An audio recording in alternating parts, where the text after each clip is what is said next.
yang selalu dan senantiasa memberikan kepada kita semua kenikmatan iman, Islam, sehat walafiat.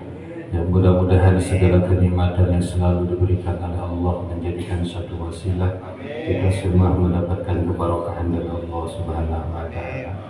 Salawat beserta salam marilah kita curah dan limpahkan kepada junjungan kita semua, tiada lain yaitu Nabi besar Muhammad Rasulullah SAW. Tak lupa kepada para keluarga, para sahabat, beserta para tabi'in, tabi'at khusus dan umumnya, untuk kita semua selaku umat dan pengikut yang mudah-mudahan kita semua mendapatkan syafaat uzma dari baginda Rasulullah SAW. Yang saya hormati Ketua DKM Masjid Jami'ah Mujamin Al-Ikhlas beserta jajaran yang mudah-mudahan dimuliakan Allah Subhanahu wa taala. Yang saya hormati para aparatur pemerintah setempat, baik Bapak Ketua RT, Bapak Ketua RW yang mudah-mudahan jadikan para aparatur pemerintah yang maslahat dunia wal akhirah. Dan yang saya hormati para tokoh masyarakat, para guru, para ustaz, para asatidz yang mudah-mudahan pula dimuliakan Allah Subhanahu wa taala. Tak lupa yang saya hormati para hadirin, para bapak jamaah semua, orang tua saya semua, yang mudah-mudahan Allah Subhanahu wa taala kita semua selalu diberikan keridhaan dan keberkahan Allah Subhanahu wa taala. Amin ya rabbal alamin. Alhamdulillah wa syukurillah wa ala nikmatillah. Seperti biasa kita pada kesempatan malam hari ini melaksanakan kewajiban kita, yaitu thalab ilmu, yang mudah-mudahan perkumpulan kita semua ini pertama ada dalam ridhonya Allah Subhanahu wa taala, kedua menjadikan satu wasilah segala cita-cita dan urusan kita dikabul oleh Allah Subhanahu wa taala, keluarga kita dijadikan keluarga yang sakinah mawaddah warahmah, istri kita jadikan istri yang saleh oleh Allah Subhanahu wa taala, putra putri kita, cucu-cucu kita dijadikan anak-anak yang baik oleh Allah Subhanahu wa taala. Dan tak lupa juga berkahnya thalab ilmu, mudah-mudahan keluarga kita, sahabat kita, tetangga kita, andaikan ada yang kurang sehat baik secara jasmani maupun rohani, mudah-mudahan diangkat oleh Allah Subhanahu wa taala, disehatkan jasmani dan rohaninya oleh Allah Subhanahu wa taala, yang sehingga mudah-mudahan bisa melaksanakan ibadah kepada Allah Subhanahu wa taala. Amin ya Allah ya rabbal alamin. Untuk itu mari kita baca suratul Fatihah sebagai pembuka acara pengajian ini. Ila hadratin Nabiul Mustafa Muhammadin sallallahu alaihi wasallam. Syaikhul Al-Fatihah.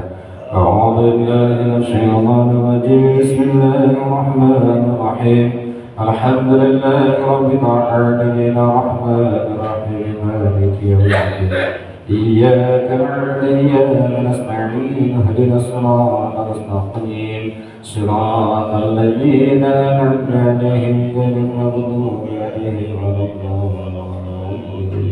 Amin amin ya Allah ya rabbal alamin. Mudah-mudahan bacaan suratul Fatihah kita menjadikan wasilah segala cita-cita dan urusan kita dihasilkan oleh Allah Subhanahu wa taala. Amin ya Allah ya rabbal alamin.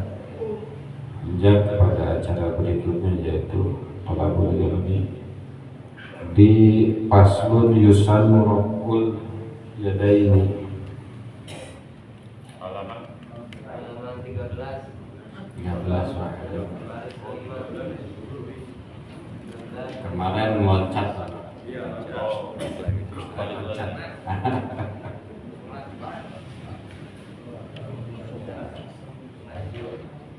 Yusannu Raf'ul Yadaini. Bismillahirrahmanirrahim. Faslun, ini satu pasal. Yusannu, disunahkan. Raf'ul Yadaini, mengangkatkan dua tangan, di arba'ati, di 4 posisi. Di arba'ati mawadi'ah, di 4 posisi, di 4 tempat. Inda takbiratul ihram, pertama pada saat takbiratul ihram, wa inda ruku'i, kedua pada saat ruku, wa indal i'tidal, ketiga pada saat i'tidal bangun dari ruku, wa indal qiyam min at-tashahhudil awal, ke akhir keempat ada pada saat sesudah baca tahiyat awal. Ada kalimat raf'al yadain, Pak. Suka ngangkat tangan, Allah, ini raf'al yadain, Pak. Jadi terlepas dari keluar dari 4 itu hukumnya makruh, Pak. Jadi ini tidak tiap rakaat harus angkat tangan. Yang pertama pada saat takbiratul ihram hingga takbiratul ihram. Itu. Jadi pada hukumnya angkat tangannya itu hukumnya sunnah.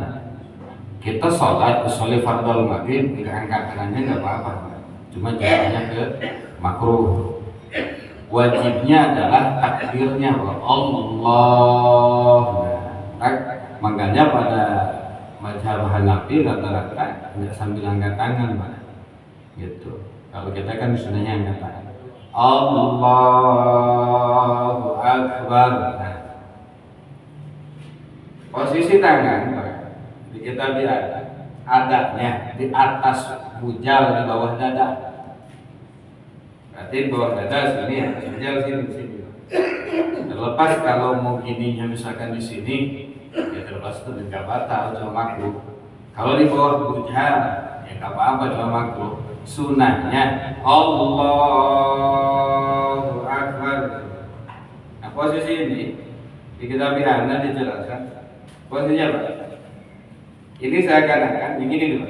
Seakan-akan kalau ditarik nggak lepas. Yang dua ini boleh tempel sini.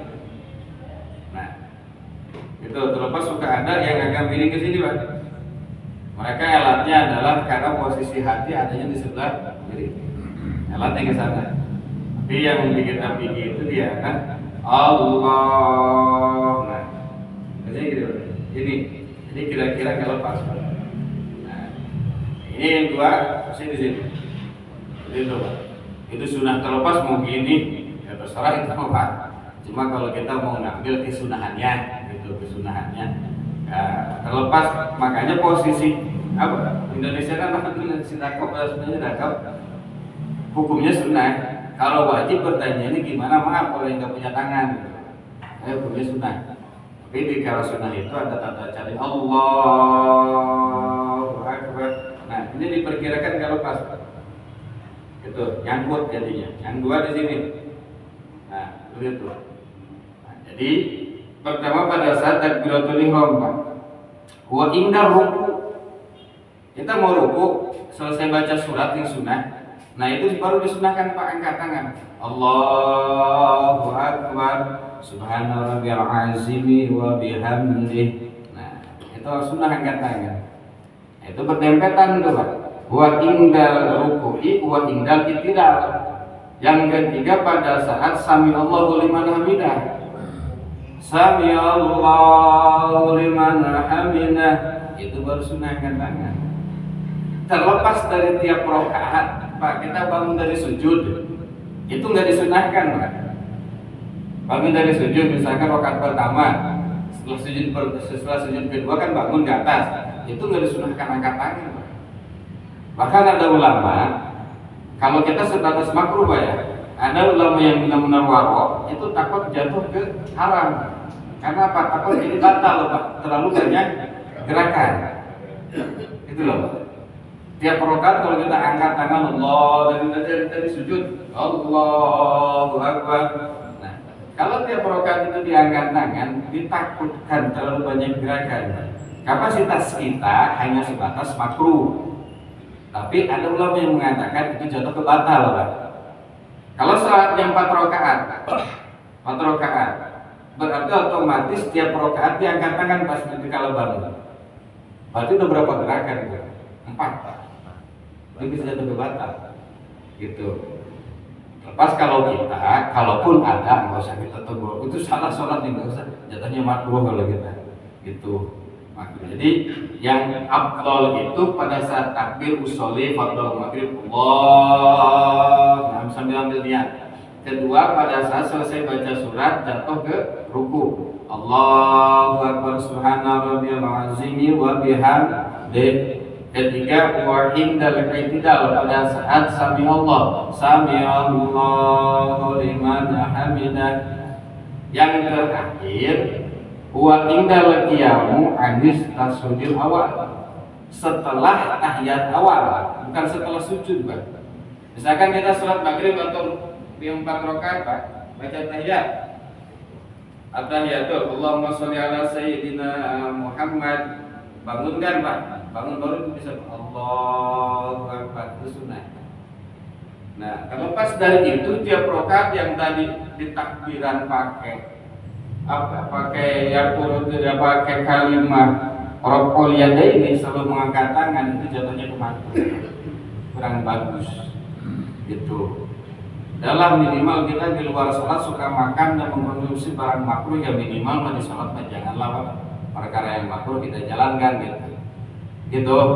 Yang di luar sholat kan pasti para pencinta jengkol kan begitu. Nah, barang makruh di luar sholat ya jadi masalah lah kita. Jadi minimal di dalam sholat yang makruh kita harus hindari. Jadi yusannu disunahkan raf'ul yadaini mengangkatkan dua tangan di arba'ati mawadi'a di posisi 4 perkara inda takbiratul ihram. Pertama pada saat takbiratul ihram, kedua wa inda ruku'i pada saat ruku', wa inda i'tidali, ketiga pada saat sami'allahu liman hamidah, wa inda al-qiyami min at-tashaddudil awal, keempat pada saat berdiri setelah tahiyat awal. Terlepas dari itu tiap rakaat kita angkat tangan hukumnya mak. Itu kalau misalkan ada, tidak menutup kemungkinan ada sih yang kayak gitu. Kalau memang tidak mengkajinya gitu kan pasti ada, cuma tidak salah, cuma jatuhnya ke makruh. Tuh, itu pasal yang pertama. Sekian itu Pak. Asalnya beres wajib. Niatin beres ngajian kan mulai pangkuan. Paslun. Ini satu pasal surutul sujud. Syarat sujud sab'atun itu ada 7. Masuk ke pasal syaratnya sujud. Syarat sujud. Jadi di sujud pun ada syaratnya, Pak. Yang pertama, ayat sujuda, adanya sujud ala sab'ati a'dhain. Adanya sujud itu terhadap 7 anggota tubuh, Pak. 7 anggota tubuh di situ ada, Pak. Ada kalimat khatimatun enggak di situ? Di situ ada kalimat khatimatun di situ. Bawahnya ada khatimatun ada. Nah, mana anggota yang 7 itu? Khatimatun aqda'u sujudi, yang namanya anggota sujud sab'atun itu 7. Ajahabatu, yang pertama adalah kening, Pak. Jidat, tarang, kayak tarang, kening. Itu wajib kita gunakan buat sujud seperti pernah dibahas, jangan sampai tertutup, Pak. Berarti kalau seandainya tertutup, ini sujud bukan pakai kening, berarti pakai peci, Pak. Maksud ibu-ibu pun, ibu ya, bisa agak geser nggak apa-apa, takut prakteknya nggak dilihat. Takut nggak dilihat. Termasuk ibu-ibu pun, kalau pakai mukena harus terlihat jidatnya. Jidatnya, nggak apa-apa dibuka sedikit yuk, biar kelihatan prakteknya. Nah, gitu. Jadi posisi bukan kerudung, perempuan itu apa namanya? Mukena pada saat sholat itu. Jadi harus di sini atau peci. Tempat jadinya rambut, yang namanya wajah, awal jadinya rambut sampai ujung dagu. Ini wajah. Dari sini ke sini ini wajah. Maka otomatis kalau laki-laki, Pak, dikala sujud itu jangan tertutup ini, Pak. Nah, tertutup ini. Maka dikala tertutup seperti ini, ya sujud ditutup, maka sholatnya nggak sah, batal. Terlepas dari ibu-ibu pun perempuan dikala pakai mukena karena apa? Cambang, Pak. Ini termasuk aurat perempuan, termasuk aurat cambang. Maka konsepnya dari sini, Pak. Berarti ini harus tertutup tak cambang, pakai mukena, Pak. Kalau perempuan. Nah, cuma pada saat di keningnya itu jangan sampai ketutup ibu-ibu pun, karena ini wajib dibuka. Jadi dari mulai ujung rambut ini tempat jadinya rambut sampai ujung dagu itu wajib dibuka perempuan ya. Karena ini akan digunakan sujud. Dikala si jidat ini ketutup pakai mukena, maka berarti sujud itu bukan di kening, bukan di jidat, berarti di mukena. Itu. Jadi ini wajib dibuka. Atau tanggung kan ya, anu lonjong, lutar lega, nah gitu kan, tinggal itu kan. Jadi posisi gitu Pak. Lepas dari ibu wajib ditutup, campak. Satu helai yang keluar, nongol, misalkan nongol selai ibu-ibu. Kalau laki-laki enggak, karena nanti bukan bagian dari aurat. Lagi salat perempuan nongol satu lembar, maka hukum salatnya batal. Wajib diulang. Jadi di sini posisinya. Di al-abdul sujudi sab'atun. Anggota sujud ada 7. Salah satunya adalah jabhatu. Jabhatu. Nah, seperti itu. Itu wajib dibuka. Termasuk ibu-ibu. Terlepas dari di luar sholat itu terlepas Pak, mau pakai peci gaya apapun bebas, ibu pun pakai kerudung seperti apapun bebas. Lepas dari itu mau ditutup wajahnya memang harus seperti itu, ya, luar hukum. Nah, seperti itu. Kedua, yang menjadikan anggota ayat juga ala sadata atau ini itu yang kedua adalah wabutunul kafaini, dua telapak tangan. Dua telapak tangan itu, 1 jidat, 2 dan 3 telapak tangan. Maka otomatis sesuai kemarin kita jelaskan, di tempat sujud kita tidak boleh posisi sujud kita harus pakai pakai. Tadi kan sorbannya ini ikut dari awal Pak, sorbannya ikut dari awal di atas, sorbannya ikut dari awal. Kita dilepas gini Pak, itu Mas sujud, kita lepas. Dari usolin udah dilepas, itu nggak jadi masalah. Yang jadi masalah adalah dari kala pas usolin, sorban yang udah ngikut dari kita. Oh, sujud kita. Ini sorban gini posisinya Pak. Nah, gini. Kita sujud di sini. Kamu sorban ngikut Pak. Itu nggak sah. Makanya termasuk ibu-ibu pun mau kena. Dikala pakai mukena, kira-kira mukenanya yang menutupi tempat sujud kita agak digeser. Itu akan menutupi jidat kita nanti. Nah seperti itu, termasuk tangan. Ibu ada sekarang Pak modelnya, mukena baru, ada sarung tangannya.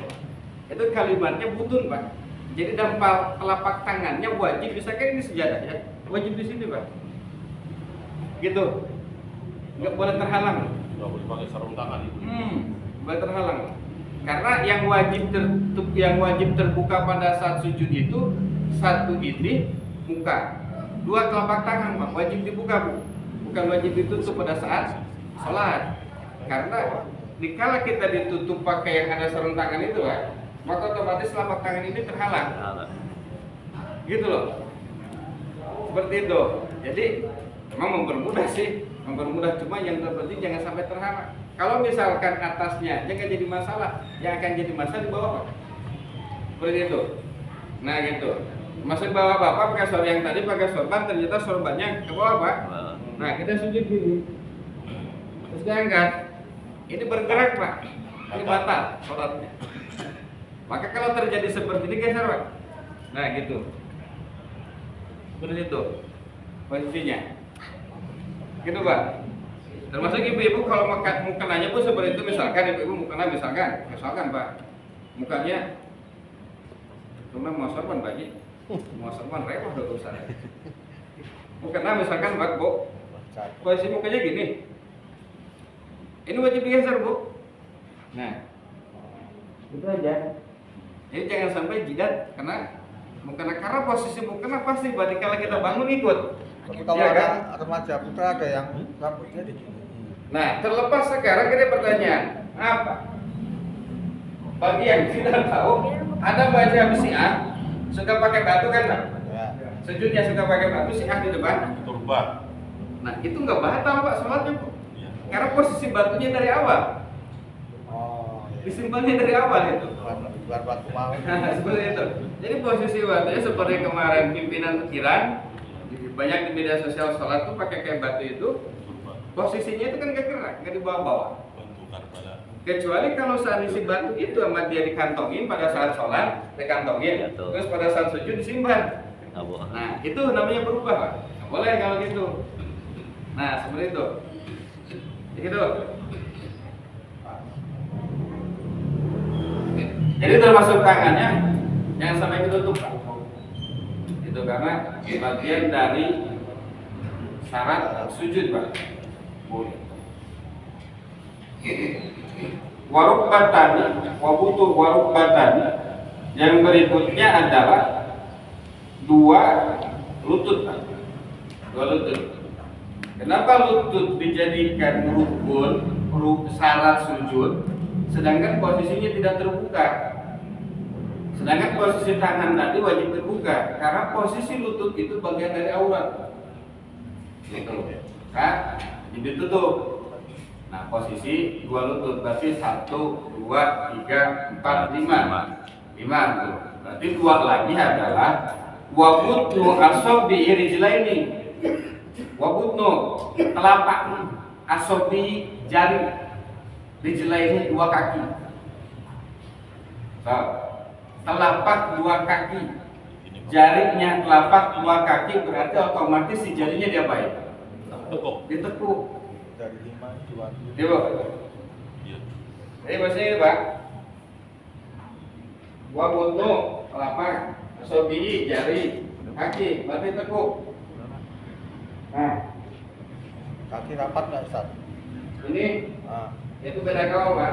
Oh ya. Boleh rapat, boleh enggak? Ya. Betul. Nah, jadi ini posisinya. Enggak semua, satu aja enggak apa-apa. Ya. Mewakili. Gitu. Itu wajib. Kalau tidak tertekuk berarti hukum salatnya Batal. batal. Itu wajib ditekuk. Itu minimal dari satu kaki itu satu jari cukup. Berarti satu jari berarti dua jari cukup. Nggak bisa misalkan ada yang sakit minimal satu jari aja. Itu posisinya.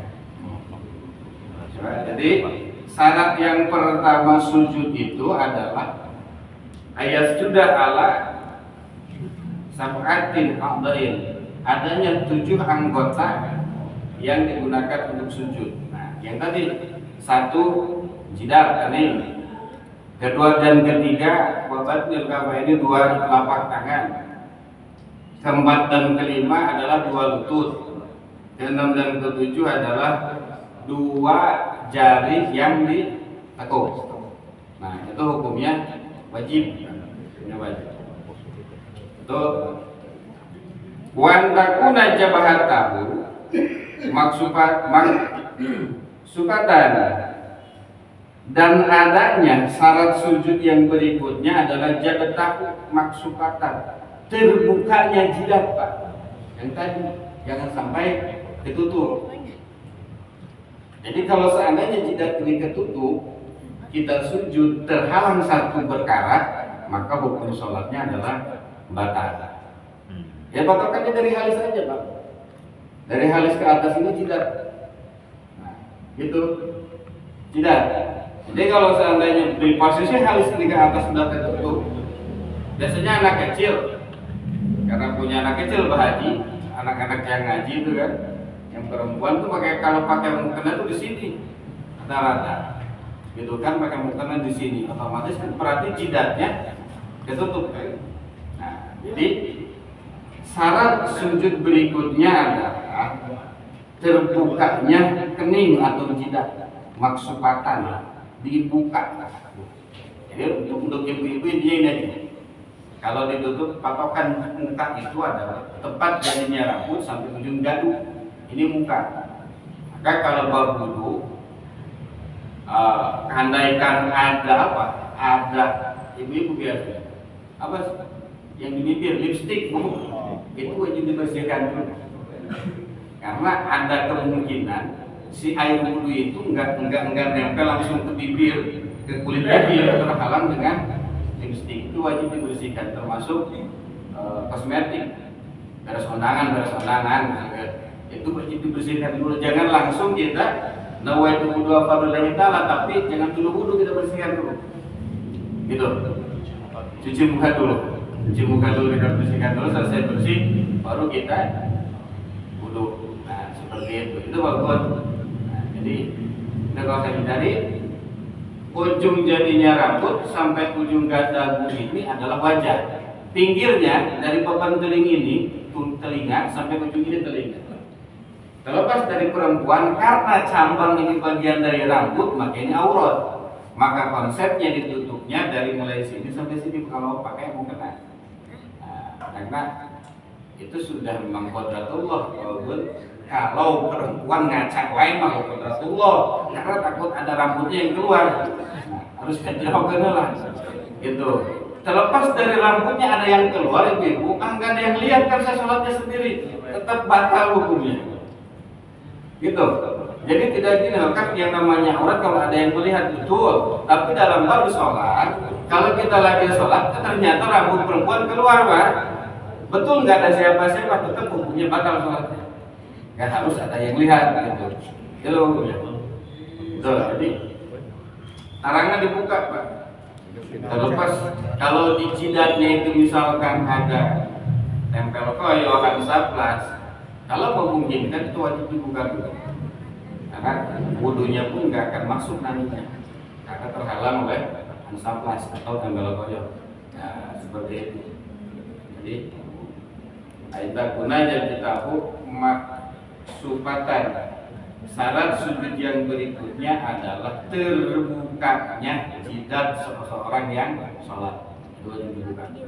Tuh. Wal mutajamal birasihi wa adabul huya. Yang berikutnya adalah syarat sujud adalah mengangkat itu wadamul lebih atas adamul hawi.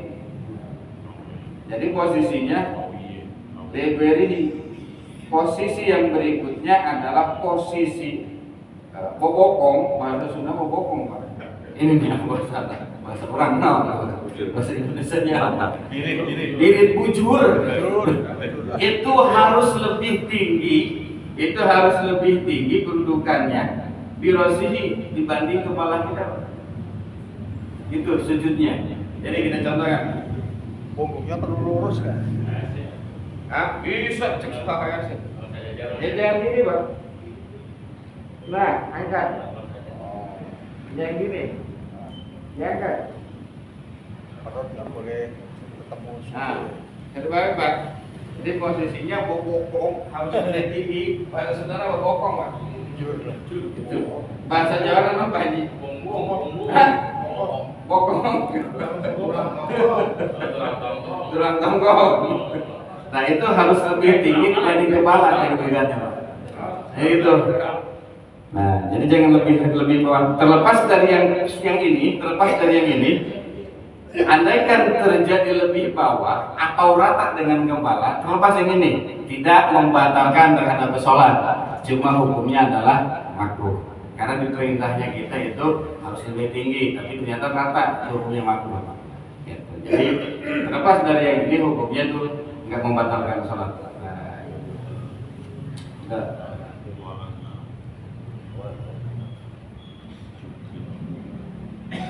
berikutnya wala yasjuda, dan jangan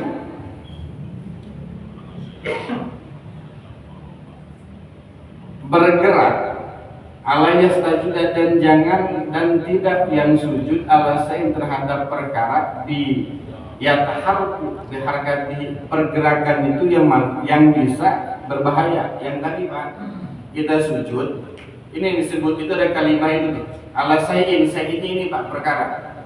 Kita pakai sorban dari tempat sujud, kita di atas ini sujudnya. Otomatis kan kita bangun baru sorban ke bawah atau mukena ke bawah. Nah, itu yang namanya bitaharok, perkara yang bergerak akhirnya. Nah, itu berbahaya. Nah, terlepas yang ini bisa membatalkan terhadap salat. Nah, seperti itu, Pak.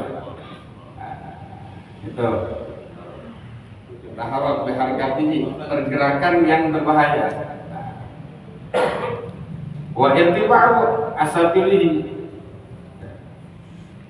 Yang berikutnya adalah pada saat seseorang sujud itu kedudukannya tidak pada saat sujud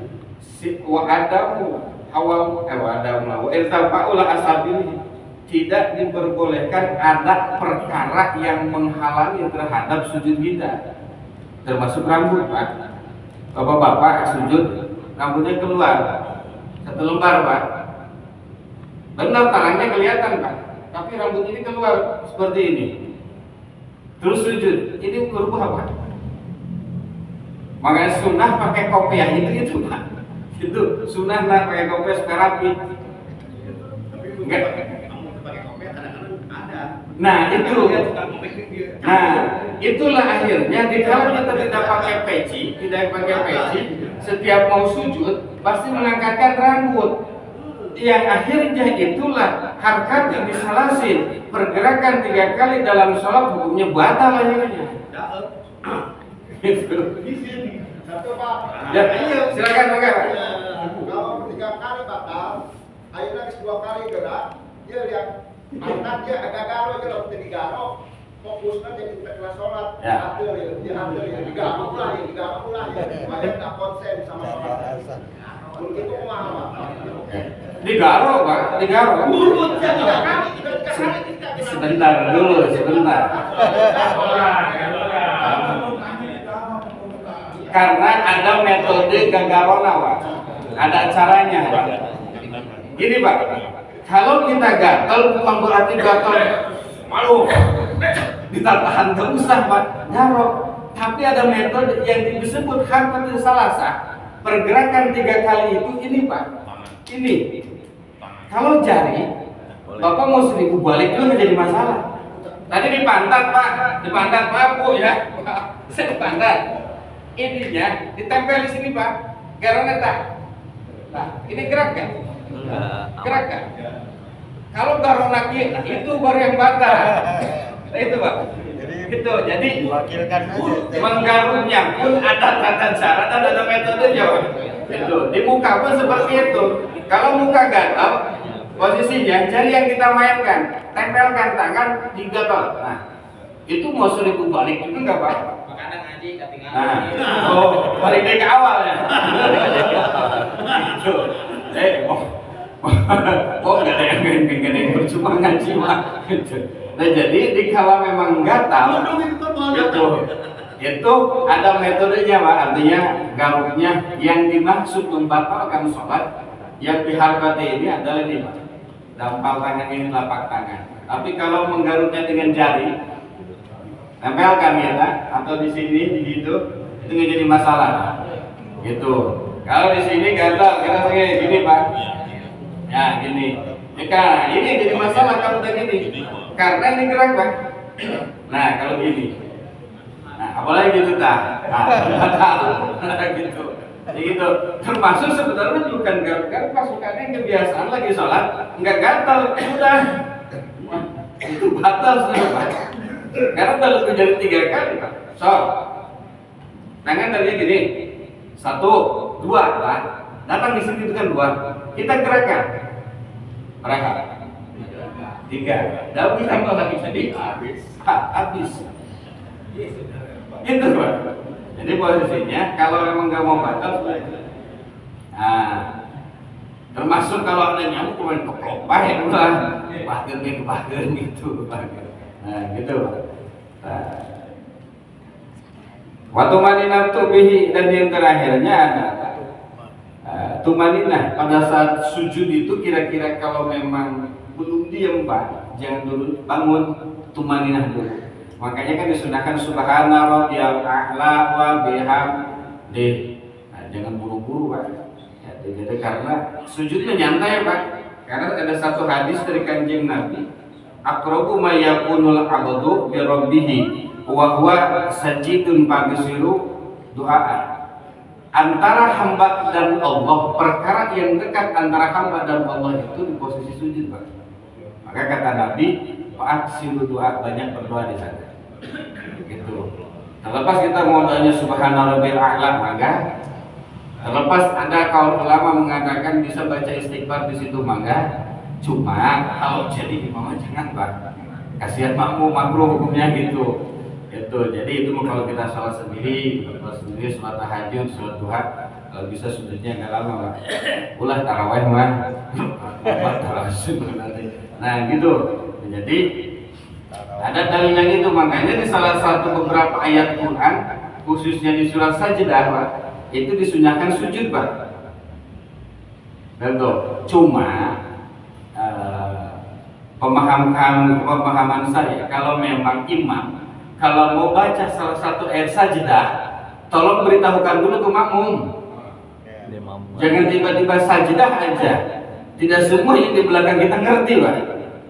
Itu loh, kemolohok memang gitu lah. Ya, jadi ayat Sajdah itu diantaranya itu Pak Al-Alaq ayat terakhir Pak. Oh, kalalatu wasjud waqtarib itu ayat Sajdah Pak. Konsepnya tidak diwajibkan, cuma hukumnya sunnah. Misalkan kita lagi sholat Pak, baca surat. Imam kala latu wasjud waqtarib Allah langsung ke sujud lah, sujud. Nah sujud, udah bangun cuma sekali sujudnya Pak, sekali atau dua kali, sujud satu kali, langsung bangun ke atas lagi. Padahal kan itu ayat terakhir Pak, ayat terakhir kan tadi langsung imam Allahu Akbar Subhanallahil wa bihamdihi. Kira-kira kalau kita tidak memberikan informasi, ribuh mualah. Nah, disitulah harus ada kebijaksanaan seorang imam. Kalau memang pun imam hafal surat yang panjang, minimal beritahu dulu kepada yang tidak mengerti, gitu loh Pak, supaya tidak jadi polemik akhirnya seperti itu. Nah, terlepas dari sujudnya itu kan ada doa di situ. Doanya sajadah wajhi lillahil ladzi khalaqahu, mau segitu mangga, mau semuanya dibaca mangga. Sajadah lillahil ladzi khalaqahu, sajadah telah bersujud wajhi wajahku lillahi kepadamu khalaqahu yang telah menciptakan. Nah, itu terlepas sajadah ini Pak, terlepas dari sholat, termasuk pada saat kita tadarus Quran, kan suka ada tandanya Pak ya? Tandanya itu disunahkan untuk sujud sajdah. Caranya kan kalau lagi sholat kita lagi tadarus, ketemulah ayat sajdah, udah tinggal bangun Pak, cuma diawali dengan takbir, gak usah pakai niat, gak usah Allahu Akbar, langsung aja. Nah di sini baca sajdah wajhillahi khalaqas samawati, baca itu. Selesai baca misalkan sajadah lillahi langsung gitu ya, gak usah baca tahiyat, santai langsung Assalamualaikum warahmatullahi wabarakatuh, selesai, baca lagi teruskan gitu. Tujuh di mana? Sajdah gitu ya. Allahu Akbar ya. Oh iya, naik. Jadi turun, jangan posisi ini lebih bawah dibanding ini. Tuh, kalau lebih bawah sih nggak mungkin, biasanya rata, ya tak? Nah, itu tak, tuh, rata. Itu ada gimana kan? Kos bangkong, gitu, yang sampai rata kayak gitu. Nah, makanya kan disunahkan posisi hidung dengan bibir ini mencium terhadap tempat sujud, Pak. Sunah hukumnya, supaya posisinya bisa kayak gitu. Jadi sunnah hidung dan bibir ada di posisi tempat sujud. Nah, gitu. Jadi wajib itu jidat yang sunnah hidung dengan bibir. Nah, seperti itu. Nah, jadi ada keterangan aqrabu ma yakunul abdu min rabbihi wa huwa sajidun fa'ksiru wa du'a. Orang yang paling dekat dengan Allah adalah orang yang bersujud. Maka perbanyaklah doa. Maka disunahkan di setiap ayat sajdah kita melakukan itu. Tapi kalau di posisi lagi sholat, kira-kira setelah kita lihat jamaah, oh memungkinkan ini, udah maksakan pakai sajdah, bisa berbahaya itu. Kamu yang ngerti, oh sajdah gitu kan. Tapi kalau nggak ngerti, wah sholat apa orang sesat ya Pak, itu akhirnya timbulnya kan gitu. ISIS. Nah ISIS dan susis lain. Ya Pak. Nah mungkin seperti itu Pak Haji, karena memang takut jadi polemik ya. Maka hari ini saya jelaskan juga, kalau terlepas memang itu ayat sajidah si imam seperti itu tata caranya, oh berarti itu memang bukan sholat yang salah, itu ya berarti sujud sholat sajidah. Tetapi kalau memang dia tidak bangun lagi dari sajidah tiba-tiba tahiyat, berarti harus dipertanyakan. Nah itu karena apa? Karena meninggalkan ruku. Nah seperti itu. Gitu. Tapi kalau dari sujudnya cuma satu, terus tiba-tiba bangun lagi ke atas, terus dari ruku dulu baru turun, berarti sujudnya sujud sajidah. Kalau bahasa kita sebutnya sujud syukur Pak. Nah, kalau pemain bola enggak nggak bisa Pak, suka masukin bola itu tuh sujud, itu bukan sujud syukur Pak. Dan gitu. Yang namanya sujud syukur yang tadi Pak harus ada takbir dulu dan menghadap ke kiblat. Nah itu mah selebrasi. Nah itu. Jadi kalau bapak lagi tadarus Quran, walaupun sekarang madhabnya ke utara gitu kan, ke timur, lagi Quran, ketemu ayat sajidah, maka dikala mau sujud tilawahnya atau sujud sajidahnya itu harus madhab ke kiblat. Itu nggak usah soleh sunatan di sujud saja, nggak usah, langsung takbir aja. Apa sih? Kayak gitu aja, langsung takbir, Allahu Akbar, langsung sujud. Baca yang tadi sajada lillahil ladzi khalaqahu wa huwa sawabahu. Kalau hafal, kalau nggak hafal ya udah subhanallah alhamdulillah wala ilaha illallah wallahu akbar, itu pun bagian dari doa. Nggak hafal juga ya subhanallah seperti itu mahi gitu. Kalau seperti bacaan sujud biasa, subhanallah wa bihamdihi mangga sama aja itu pun bagian dari doa, karena konsep Kanjeng Nabi kan kayak gitu, faksiru doa. Maka tidak ada satu doa yang dikhususkan, artinya yang mana aja pada saat kita emang sujud gitu. Nah gitu. Berarti hierarki sujud apa tadi? sajadah. Sujud sajadah itu dengan sujud sahwi tinggian sujud sajadah ya, karena hampir Beda. Perbedaan sujud sajidah dan sujud sahwi. Sujud sajidah itu adalah tanda syukur kepada Allah. Sujud sahwi pengakuan kita ada kesalahan. Gitu. Lupa kunut yang hukumnya sunnah abad. Lupa tahiyat awal gitu kan. Nah, maka nanti sebelum uluk salam disunahkan pakai sujud sahwi. Berarti kan kita kalau kita sujud sahwi mengakui akan kehilapan kita. Nah, kalau sujud sajidah itu tanda syukur kita kepada Allah. kalau makmuman itu nggak apa-apa juga. Kenapa sih? Kalau kita makmuman itu secara berjamaah, kayaknya kalau melakukan sujud sahwi sendiri ketinggalan atau enggak juga ya? Oh, rakaat terakhir ya. Kita berjamaah gitu. Imamnya nggak sujud. Kalau misalkan seperti itu tidak akan terjadi Pak Haji kayaknya. Kalau imam kalau berjamaah imamnya benar, yang salah nggak mungkin. Gitu. Kalau imam yang salah sudah pasti gitu kalau itu. Gitu. Nah, konsepnya gini Pak. Kalau terjadi, andaikan terjadi, imam lupa yang hukumnya abad, sunnah abad, baik kunut maupun tahiyat awal, lupa. Kita udah bilang subhanallah, bukan niat bilang tapi niat zikir Pak. Subhanallah. Kalau perempuan dia, kalau ibu jangan subhanallah Pak. Nepuk pahanya. Nah, itu imam lagi dengar dari itu. Ya, dan harus ditepuk. Jadi ibu-ibu itu bahan tepuk. Kalau imam ada yang keliru. Setelah itu ada dua kesimpulan Pak. Berarti kan udah ada yang lupa tadi. Di akhir si imam itu harus disunahkan sujud sahwi Pak. Sujud sahwi. Terlepas misalkan imam turun lagi ke bawah baca tahiyat atau tidak. Atau terlepas imam bangun lagi ke atas baca kunut atau tidak. Nah, intinya lupa imam itu sujud sahwi. Atau dua kesimpulan. Pendapat yang awal, makmum diperbolehkan ikut sujud sahwi, diperbolehkan. Pendapat kedua yang kuat, nggak perlu bangun matungin aja si imam, karena yang salah itu adalah imam. Nanti posisi uluk salam baru kita bareng, tungguin yang salah itu. Terlepas kata imam misalkan kita nggak mau sujud sahwi, mau langsung uluk salam, ya udah nggak jadi masalah. Itu perkaranya sunnah. Nah, gitu. Jadi nggak usah jadi polemik nanti. Nah, gitu. Itu. Jadi kalau berjamaah terus makmum yang salah terus makmum yang sujud sahwi nggak mungkin, Pak. Gitu. Kalau imam kemungkinan besar, kalau imam nggak besar. Itu. Pak saya. Nah, itu. Imamnya udah memperbaiki, dia udah duduk lagi, tetap mau sujud sahwi. Karena lupa, Pak. Enggak, dia udah memperbaiki. Ini, Pak. Ini, Pak. Dia lupa kan, terus balik lagi.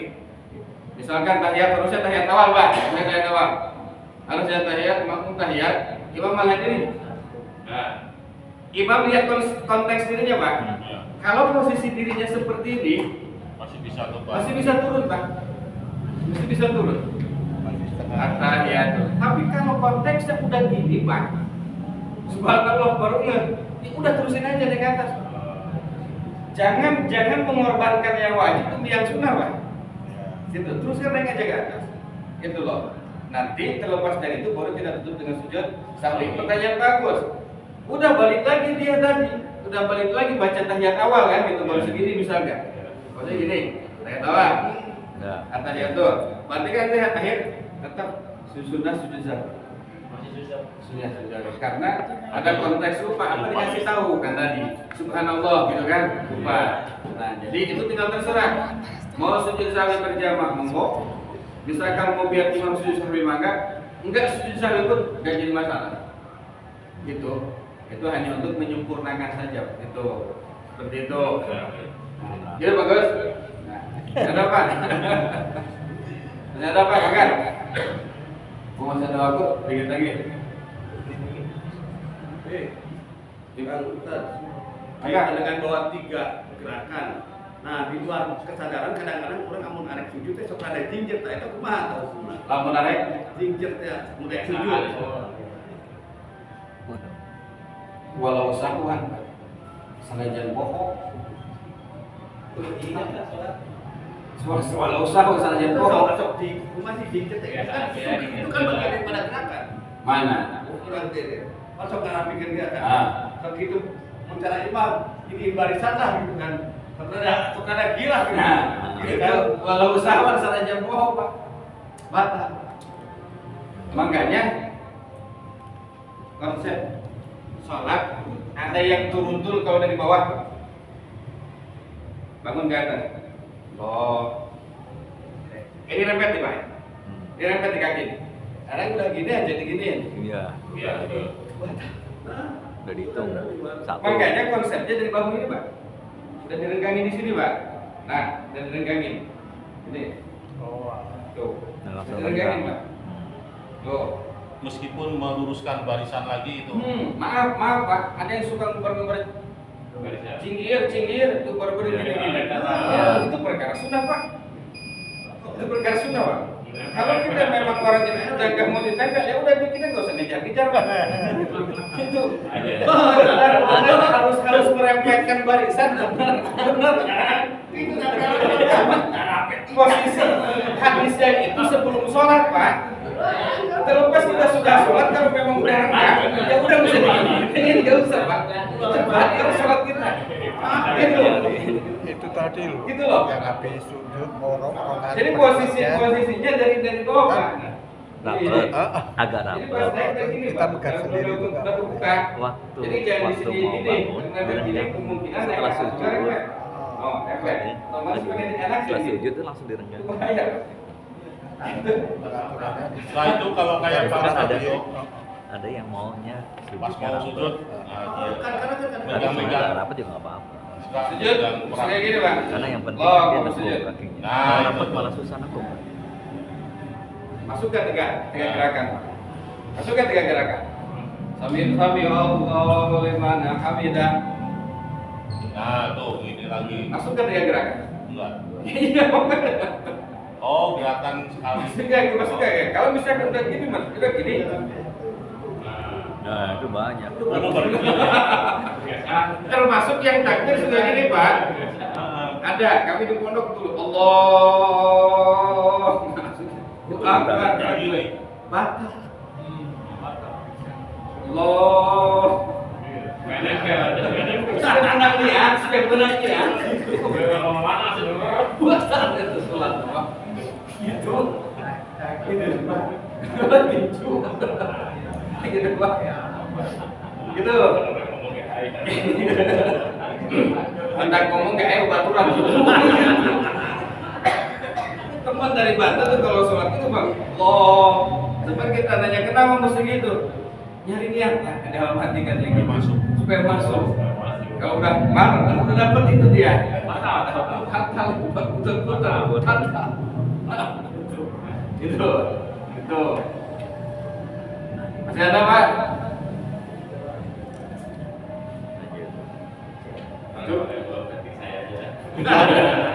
Kalau sami Allahu liman hamidah itu ada aneka ragam juga, ada yang gini, ada yang gini, Ya. ada yang Terlepas dari itu wajib.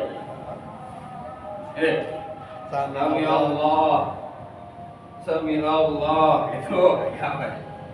Posisi Imam Hanafi, Allah takbir, Allahu Akbar, Bismillahirrahmanirrahim. Enggak kita. Bismillahirrahmanirrahim. Alhamdulillahirabbil alamin. Imam Hanafi kan. Yang Syafi'i kan gitu. Agak dikit Imam Ahmad Hambali. Cuma kalau di posisi di sini saya nggak tahu imam yang mana. Gitu. Dulu terjadi gitu. Itu saya juga. Imam Ajo ini. sambil mendekat jantung. Itu. Jadi kan sunahnya termasuk Imam Maliki pun bilang di bawah dada atas pusat. Nah, berarti jadi perut lagi juga. Nah, itu. Gitu. Kan jawab kan. Jadi apalkan gak garona yang nama? Ah, mesti ada di bujur gitu. Jadi begini anak gua lagi. Sudah cukup Pak? Bu, ada yang ditanyakan? Enggak? Ya. Besok ya. Mudah-mudahan tolong ilmu kita pada kesempatan malam hari ini dapatkan keberkahan dari Allah Subhanahu wa taala. Semoga urusan kita dikabul Allah Subhanahu wa taala.